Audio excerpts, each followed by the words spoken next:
Hello, hello! Est-ce que vous connaissez la différence entre le tricot et le crochet? Non? Eh bien, venez avec moi, je vais vous montrer. En effet, je vous demande si vous connaissez la différence parce que souvent, les gens qui viennent sur mon live disent « Oh, vous tricotez !» Non, bah non, en effet, je fais pas du tricot. En ce qui me concerne, je fais du crochet. Et il y a bel et bien une différence entre les deux, notamment au niveau du matériel, mais aussi au niveau du rendu. Déjà, pour commencer, au niveau du tricot, ça se travaille avec deux aiguilles qui ont un bout pointu.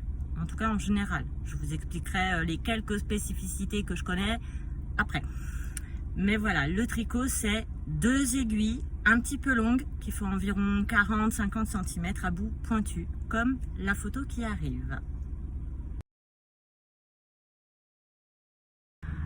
Quant au crochet, lui, c'est tout simplement une sorte de petit bâton de environ 20 cm avec une petite encoche au bout, d'où le nom de crochet. Et la photo, je vous la mets.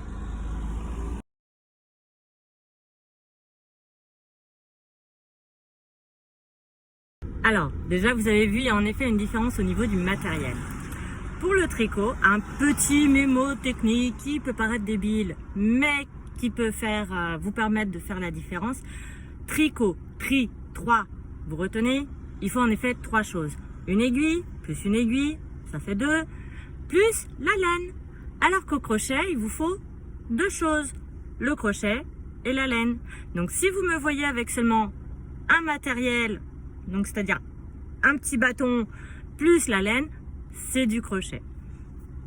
Comme je vous le disais, au niveau du rendu, du coup, le travail avec des aiguilles au tricot et le travail avec au crochet, donc avec un crochet, sont différents. Au tricot, quand on prend le point de base, il est beaucoup plus serré, beaucoup plus refermé, comme sur la photo que je vais vous montrer. Alors qu'au crochet, comme vous allez pouvoir le voir dans quelques secondes, le travail avec le point de base est plus ajouré. Voilà donc la différence entre le tricot et le crochet, en tout cas une des principales différences.